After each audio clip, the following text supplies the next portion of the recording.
What did the woman write to her late husband more than 400 years ago, and why did she make him sandals from her hair? What did Dr. Gottfried Knoche ask to do with his living body before his death? The Aztec children Maximo and Bartolà, who are they and why did the kings meet with them? Where did their gods come from to the Egyptians? I'll answer these questions and others in this video. Hi friend, you're on the KirTop channel. Eggs with runny white and yolk. In Britain, archaeologists have discovered a unique chicken egg from the era of the Roman Empire, preserved with liquid contents. The discovery was made in Buckinghamshire along with other artifacts along a Roman road, suggesting the site was used for ritual offerings. Of the 4 eggs found, only one remained intact, containing liquid, probably a mixture of yolk and white. The discovery provides new evidence about ancient agriculture in the region. According to archaeologists from the Natural History Museum, this is the oldest known surviving bird egg. Ancient Ruler's Cup. In 2014, archaeologists in Athens made a surprising discovery, a wine goblet broken into 12 pieces, which scientists believe belonged to Pericles, the legendary Athenian leader whose reign marked the golden age for Athens. This historical artifact is now kept in the Epigraphic Museum of the city. The most intriguing thing about this find is the inscription that includes the name of 7 men, including Pericles and presumably his brother Eryphron. The inscriptions engraved on the bowl became visible only after a certain inspection of the artifact. The name Eryphron, standing next to the name of Pericles, indicates a deep connection between these figures. It is believed that the cup was used during Pericles' youth at a wine symposium, where participants traditionally had their names engraved as a sign of remembrance of the fellowship. The find proves a unique insight into the culture and customs of ancient Greek society, allowing us to look into the past and feel the connection of time. The largest meteorite on Earth.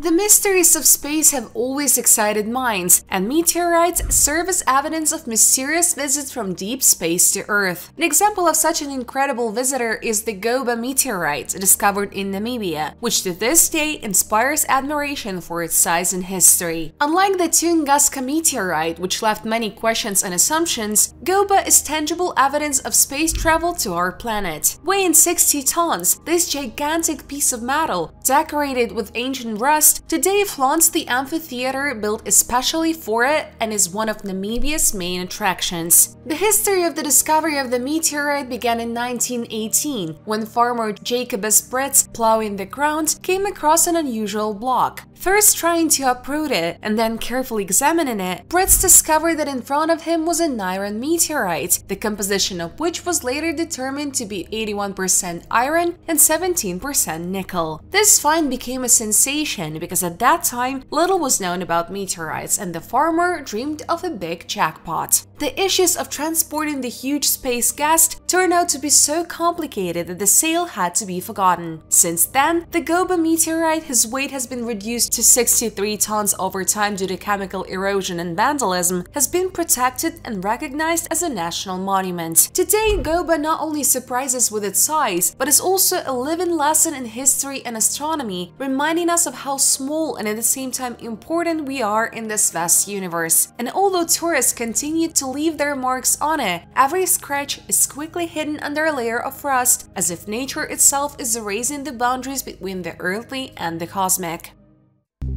Giant from the USA. At the end of the 19th century, deep in the dense forests of North America, near a small settlement that is today known as the Black Hills, South Dakota, a discovery occurred that shocked the scientific world of the time. A local forester, walking along his usual routes, came across an unusually large stone protruding from the ground. He was surprised by its size and unusual shape and decided to invite a group of archaeologists from a nearby university. When archaeologists began excavating, they discovered that the stone was actually part of a giant stone sarcophagus. Inside, they found the well-preserved remains of a man whose height exceeded 3 meters. This discovery caused much controversy among scientists of the time, some of whom argued that the find could shed light on the existence of ancient giants mentioned in the legends and myth of many cultures around the world. Despite significant interest from the scientific community, much of the information about the find and the object itself have been lost over time. Only a couple of photographs taken during the excavations and a few entries in the personal diaries of the expedition members have remained to this day. These photographs, although not very clear due to the limitations of technology at the time, show the enormous size of the skeleton compared to the people who excavated it. Rich in history and mystery, the Black Hills continue to attract explorers and adventurers eager to uncover the secrets of ancient civilizations and perhaps find lost archaeological treasures. Thus, the story of the archaeological discovery of an ancient giant man remains one of the most mysterious and unsolved pages in the history of archaeology. Crocodiles in Christian churches. Imagine, you enter a church and there is a crocodile there. Sounds like the start of a joke, right? However, this is a real story because the medieval temples of Europe were actually decorated with stuffed animals of these reptiles. The crocodile settled in the Seville Cathedral back in the 13th century, thanks to King Alfonso X, who received it as a gift from the Egyptian emir. After the reptile died, its skin was stretched over a wooden base and hung from the ceiling of the cathedral. In Italy, in the sanctuary of the Blessed Virgin Mary of Mercy in KirTop, a crocodile hangs reminiscent of the proximity of evil for 5 centuries. And in the Chapel of the Virgin Mary in Macerata, there is another one, according to different versions, brought by the Crusaders, which came to the city itself in 1589. The Church of St. Mary in Ponte Nossa has preserved a crocodile skin since 1594, despite orders to remove it. And 40 kilometers from St. Petersburg, in Oranienbaum, priest Oleg Emelianenko in the Church of St. Spiridon set up a real zoo where Nile crocodiles live among other animals. Thus, stuffed crocodiles in churches are not a myth, but part of a religious and cultural tradition reflecting historical connections and beliefs of past centuries. Falcon Temple with a mysterious message.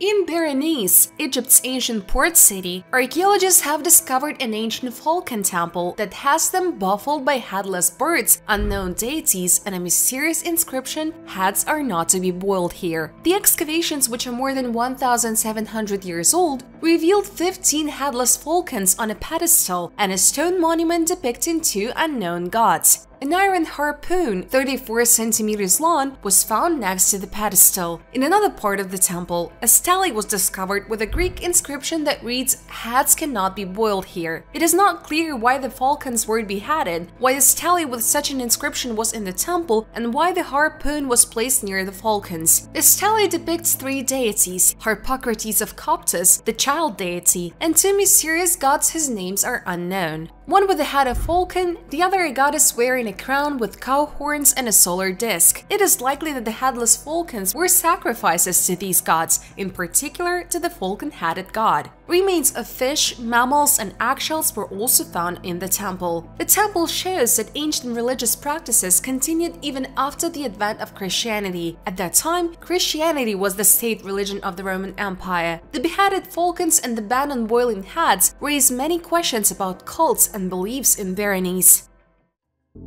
Artifacts in the form of a cobra. Archaeologists have discovered a 4,000-year-old artifact representing a figurine of a snake that was likely used in ancient rituals. The discovery was made by a team of researchers from the National Tsinghua University in Taiwan, in a sand dune in the northwest of the island, an area with a rich archaeological past. It is assumed that this figurine, made in the form of a snake, could serve as the handle of a ceramic vessel intended for ritual purposes. Associate Professor at the Tsinghua Institute of Anthropology, Han Lin Chu, noted that the figurine resembles a cobra with the raised head and characteristic folds on the neck, which makes it a unique evidence of cult practices of antiquity. Snakes, a frequent symbol in the religion and mythology, have been associated with the cycle of life and death, symbolizing creation and transition. Scientists suggest that the snake handle could decorate a sacrificial vessel, actively used in ritual rites by ancient priests. Janus in gold.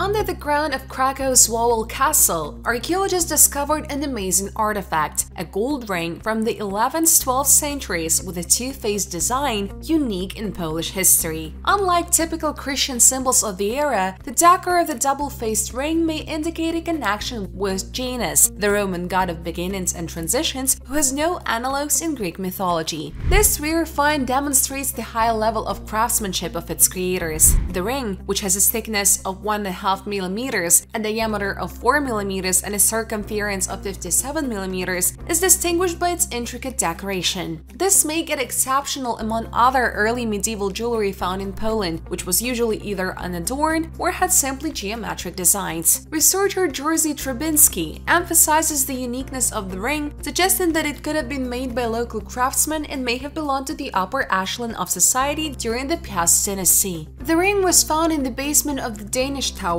built by order of Ladislav II Jagiello during the era of reconstruction of the castle. Sculpture of a winged deity. In northern Iraq, archaeologists made an amazing discovery, a statue of the wind deity Lamassu. Despite the passage of centuries and its majestic size, the sculpture remained almost intact. This 2,700-year-old alabaster monument represents Lamassu, a deity with a human head, the body of a bull or lion, and bird wings, who lost his head. However, it was restored. The head is already on display at the Iraqi Museum in Baghdad. Custom officers seized it from smugglers in the 1990s. French archaeologist Pascal Baudelain, who led the excavations, noted the importance of this find, comparing its size with monuments in Egypt and Cambodia. The weight of the statue is 18 tons and its dimensions are 3.8 by 3.9 meters. This grand, centuries-old artifact once stood at the entrance to the ancient city of Dar-Sharking. It is known that it was ordered to be installed during the reign of King Sargon II in order to protect the capital of Assyria. Interesting fact, the statue was mentioned in documents of the 19th century, but then disappeared from the attention of scientists for many years. Residents of the local village of Khorsabad eventually hid the rest of the statue to protect it from destruction. Ancient Roman giant. In an area near Rome, archaeologists have discovered a unique ancient human skeleton with gigantism. With a height of 202 centimeters, the man stood out among his 3rd century contemporaries, where the average height was about 167 centimeters. Gigantism is an extremely rare phenomenon, affecting approximately 3 people in a million, and is associated with dysfunction of the pituitary gland in childhood. Previously, partial skeletons had been found in Poland and Egypt, presumably indicating gigantism, but the Roman find was the first confirmed case from antiquity. The skeleton was found in 1991 during excavations of the necropolis in Fidena under the administration of Rome. The archaeological team immediately noted the unusual length of the tomb, and later research confirmed the features of the bones. The researchers found skull lesions consistent with the pituitary tumor, as well as disproportionately long limbs and evidence of bone growth in early adulthood. The early death of a man, presumably between 16 and 20 years of age, may indicate problems associated with gigantism. The skeleton was found without funeral items, and its burial did not differ from the traditions of that time, which indicates its acceptance by society. The symbolism of this find underscores the interest of Roman high society in people with physical abnormalities. Burials of people with dogs and horses. In the vicinity of Verona, Italy, archaeologists have discovered ancient burial grounds where people were buried along with animals, dating back to the pre-Roman period. The study, published in PLOS ONE, found that in addition to food animals, the remains of dogs and horses were found in the graves, which is a rarity in archaeology and raises interest in understanding the meaning of these burials. Of the 161 burials examined in the necropolis near Verona, dating back to the late Iron Age, every 10th contained animals. In 4 cases, the remains of dogs and horses were found that were not intended for food, which became especially significant for scientists. Attempts to link human and animal remains through demographic and genetic data have been unsuccessful, showing that the buried humans and animals were not related. The burials ranged from an infant buried with a dog to adults with the remains of horses. This diversity opens the door to different interpretations and speculation about the symbolic meaning of dogs and horses in ancient cultures, as well as possible unknown burial rituals. Rock Chronicle spanning 100 generations. Scientists from Argentina have discovered that ancient cave paintings in Patagonia are much older than previously thought. Using radiocarbon dating, the cave paintings were found to date back to around 6200 BC, during the late Holocene era, predating previous estimates by thousands of years. This underground gallery contains 895 unique images, grouped into 446 thematic groups. The study found that the cave was used as a site for the transmission of knowledge between hundreds of generations of hunter-gatherers who overcame the challenges of the harsh climate of ancient Patagonia by sharing information through rock art. Log coffin culture. An ancient legacy left by a culture that flourished in northwestern Thailand is surprising archaeologists with its unique burial customs. Some 40 burial sites where people found their final rest in teak coffins decorated with intricate designs testify to a highly developed Iron Age culture. Researchers from Germany and Thailand analyzed the DNA of ancient people to uncover connections between different communities. Between 2300 and 1000 BC, a mysterious culture flourished in Mae Hon Son province. DNA analysis of 33 ancient people from 5 coffins found that genetic relatedness played a key role in burial traditions, highlighting the importance of family ties in choosing a burial site. The study was a breakthrough in Southeast Asian archaeology, providing the first analysis of genetic and cultural relationships at the level of ancient communities. Despite the difficulty of preserving DNA in tropical climates, scientists have identified 2 major genetic lineages linked to agriculture, indicating deep connections to the Yangtze and Yellow River valleys in China. Mermaid from India. Not many people have heard of the archaeological site of Chandrakataga in India, which is located about 35 kilometers from Kolkata. Chandrakataga was a prosperous port city involved in international trade where people lived since 400 BC before 1250 AD. Today, only the ruins of a brick Buddhist temple from the 10th century remain on the site. Interest in Chandrakataga arose due to the many terracotta artifacts dating back to the Shunga period, i.e. 200–100 BC. Most of them were stolen and taken abroad, and only a few fragments survived in Indian museums. Although the complex was discovered in 1906, the Archaeological Survey of India under British control did not carry out excavations here. Many of the stolen items are now in museums around the world, such as the Metropolitan. 2 terracotta plates depict a mermaid, a rather rare image in Indian culture. In one, a mermaid swims by a lake holding something that looks like a mirror or a flower. People on the shore look at her as if she was a miracle. The great chief arrived in a chariot to see this creature. On another, a mermaid was caught in a net by fishermen. People wave at her and she answers them without showing any fear. Looking at these reliefs, I wondered, are they not a reflection of ancient legends or real events that took place in Chandrakutra 2200 years ago? Perhaps mermaids were not a figment of the imagination, but real sea creatures in ancient times. Write in the comments under the video, do you believe in the existence of mermaids or something similar? It's no wonder that the depths of the seas and oceans have not yet been explored. A couple from the United States with a strange story. In 1875, in downtown Philadelphia, in an old cemetery, workers discovered the mummified bodies of a man and a woman believed to have died in 1792, although this information was later refuted. No records of the Allen Bogan family or other documents confirming their existence have been found. The bodies went through a process of saponification, becoming soap mummies due to the specific burial conditions where the fat was converted into a soap mass slow in decomposition. The man, who was more saponified than the woman, and the woman was vestiges of blonde hair in her head, presumably died at a later date than originally thought, which was confirmed by the discovery of round-headed pins, the technology of which did not emerge until 1824. The man was likely a manual laborer and had healthy bones, but degenerative changes in the cervical spine. Both had preserved internal organs, but the man had poor oral hygiene, resulting in most of his teeth falling out during his lifetime. The woman died at about 30 years old and had health problems including urethral and gallstones and vascular calcification. The soap lady is now on display at the Mutter Museum, and the soap man is in storage at the Smithsonian Natural History Museum, where scientists are studying them to try to uncover the mysteries of their lives and death. Oldest bead in America.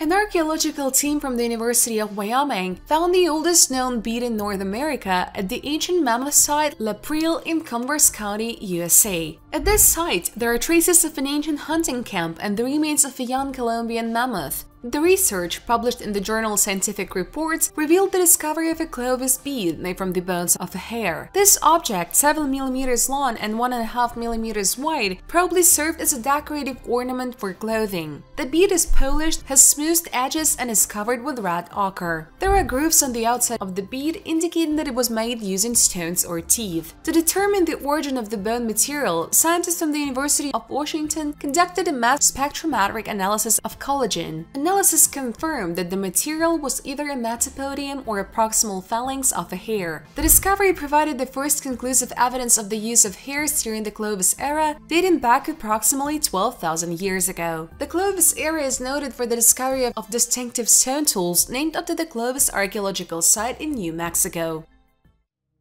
A letter to a loved one written 440 years ago. While renovating an ancient cemetery in Andong, South Korea in 1999, archaeologists discovered the 16th century coffin of Yuntae of the Gosan Yi clan, where they found the mummified remains of a 30-year-old aristocrat. Inside the coffin was a leather bag with documents, including a touching letter from the deceased's pregnant wife. She addressed her deceased husband and the father of their unborn child. Next to the man's head lay sandals woven from hemp and his wife's hair, which was a symbol of love and hope for healing. The sandals were accompanied by a note from his wife saying that she had woven them from her hair before he would wear them. The find was the first archaeological confirmation of the Korean tradition of making shoes from human hair, mentioned in literature as an expression of deep affection. Medieval female giant.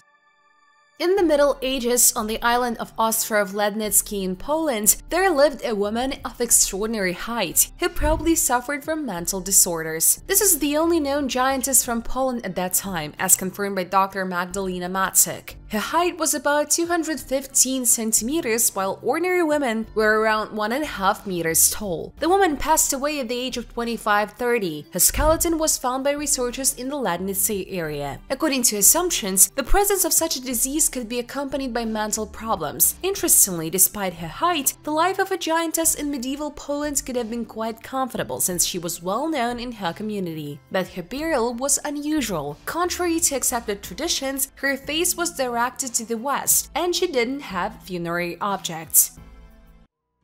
Where did the ancient Egyptians' god come from? Ancient Egypt continues to excite the minds of scientists with its secrets, one of which is the country of Punt. Unlike the mythical Atlantis and Ahati, Punt was a very real place, located somewhere in eastern Africa. The Egyptians sent trading expeditions there, bringing back goods that one could only dream of: precious trees, gold, ivory, and aromatic resins. The first mention of Punt dates back to the 26th century BC, during the time of Pharaoh Cheops. Expeditions continued for centuries, bringing untold riches to Egypt. An important step was the construction of a canal connecting the Nile and the Red Sea under Pharaoh Senusret III, which simplified the route to Punt. The exact location of Punt is still a matter of debate among scholars. There is an assumption that it was located in the area of modern Somalia, Djibouti, Eritrea, and Sudan, and could also cover the territory as far as southern Africa. Some researchers believe that Egyptian sailors could even reach the Cape of Good Hope. Legends and myth about Punt have been preserved in Egyptian culture as the homeland of the gods and ancestors of the Egyptians. The less known expedition to Punt was undertaken under Pharaoh Ramses III. After this, travel to the land of wealth ceased and Punt gradually turned into legend. Today, archaeological research in Punt is complicated by the political situation in the region, making it one of the greatest unsolved mysteries of the ancient world. Relations between Egypt and Punt, as far as we know, have always remained peaceful, which is a unique fact in the history of interaction between ancient civilizations. Punt's trace still lives on in the name of the autonomous region of Somalia, Puntland. The oldest pirate flag. The National Museum of the Navy in Portsmouth displays a unique artifact, the Jolly Roger pirate flag, captured off the coast of Africa in 1780. This flag with the red background sent a specific message to merchant ships: surrender or die. There are traces of gunpowder and charred bullet holes on its fabric. Around 1700, such flags began to be actively used by pirates. Initially, red dominated, but over time, pirates experimented with other designs, including black flags. Richard Knoche, the museum's curator, says the image of pirates created by Hollywood is far from reality. In history, they were dangerous threats to trade and not romantic movie heroes. Each pirate ship captain could choose his own design for his flag, but the skull and crossbones motif became the most popular. The name Jolly Roger likely comes from the French phrase Joli Rouge, which translates to beautiful red, emphasizing the original red color of the flag. Who scrawled this? In Spain, there was a discovery because of which the entire European Archaeological Society is going crazy from discussion. The thing is that in the small town of Hornachuelas located in Córdoba, one of the residents presented the researchers with an ordinary, at first glance, fragment of an oil amphora. Amphoras in the finds are a dime a dozen, but this one turned out to be special. This fragment, made about 1,800 years ago and measuring only 6 by 8 centimeters, initially did not arouse much interest. Some letters are scratched on it, but this is also a fairly common thing. In ancient times, everything was written on amphoras. However, the researchers decided to take a closer look at the inscription. Usually, information about the manufacturer, the quantity of goods, taxes, and so on was left on the amphoras. But nothing of the kind was found on this fragment. The inscription that was preserved on it read: Sve abonium glandum aristapo cuvi tisa cuviet. Archaeologists made an assumption and wow, it turned out to be a fragment of the famous poem Georgics by Virgil, written in 29 BC and dedicated to agriculture and rural life. But the most interesting thing is that the poem is scrawled on the very bottom edge of the amphora, where it was not at all expected to be seen. The author of this message from the past could be a skilled worker or even a child, since at that time, child labor was often used in factories. But one thing is clear for sure: the author was much more educated than most workers. The Strange Desires of Dr. Gottfried Knoche.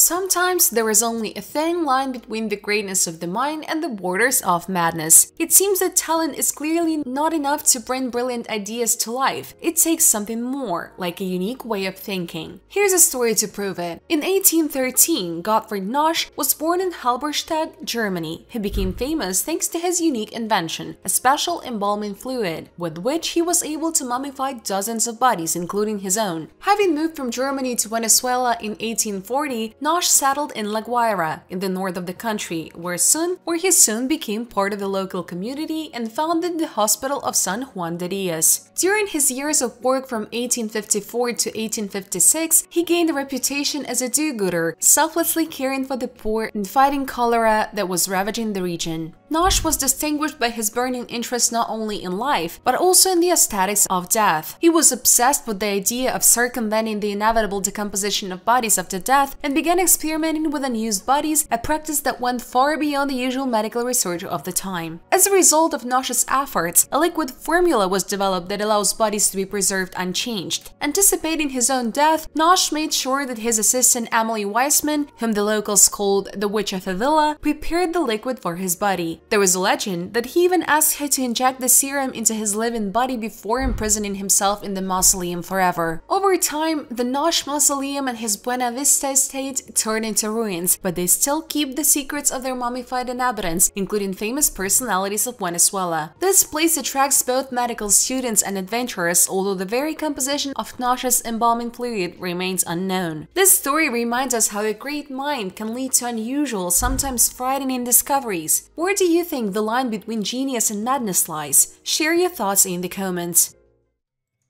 Aztec children Maximo and Bartolà.